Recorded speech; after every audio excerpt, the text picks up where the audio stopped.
Hello everybody, I'm JackieKCooper and this is my entertainment rundown. And what we're spotlighting today on the entertainment rundown is the movie Angel Has Fallen. And when we took the poll of the movies that were coming out this weekend, this was your #1 choice of what you were interested in.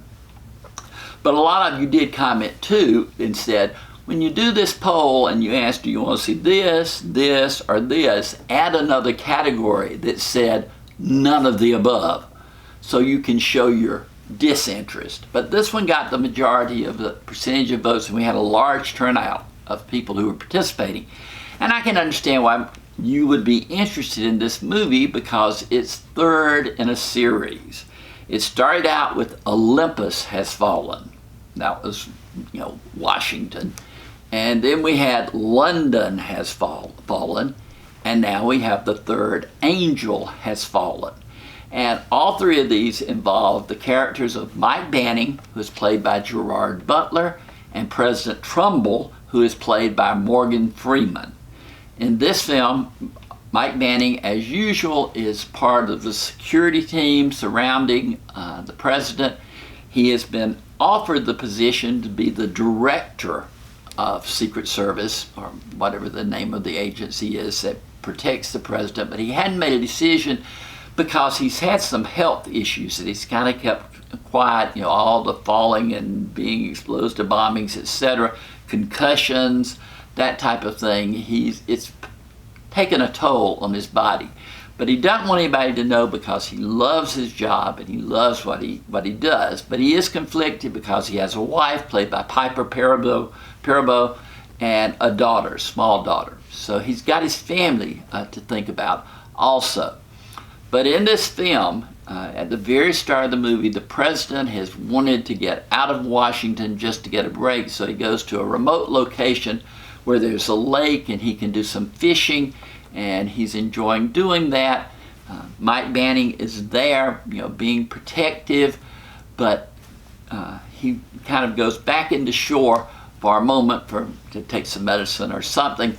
And while he is there, the whole group becomes aware of the fact that there's some kind of swarming of birds or whatever headed toward the lake. And they quickly discern that it is a group of drones, and they are charged with being able to drop bombs in different places. And this is a direct assault on the president. And Mike immediately turns around from the shore and heads out and goes out to protect the president. And everyone is eliminated except for the president and Mike. And the president is in a coma. And suspicion becomes that Mike Banning has been the one who set up the attempt on the president. And now he is being arrested for that act.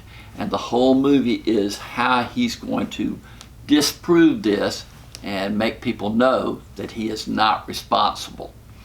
And involved in this, he at some point gets loose and goes and finds his long-lost father, who is kind of a survivalist in West Virginia. He is played by Nick Nolte, and it's a great cameo part for Nolte to have. He really throws himself into it.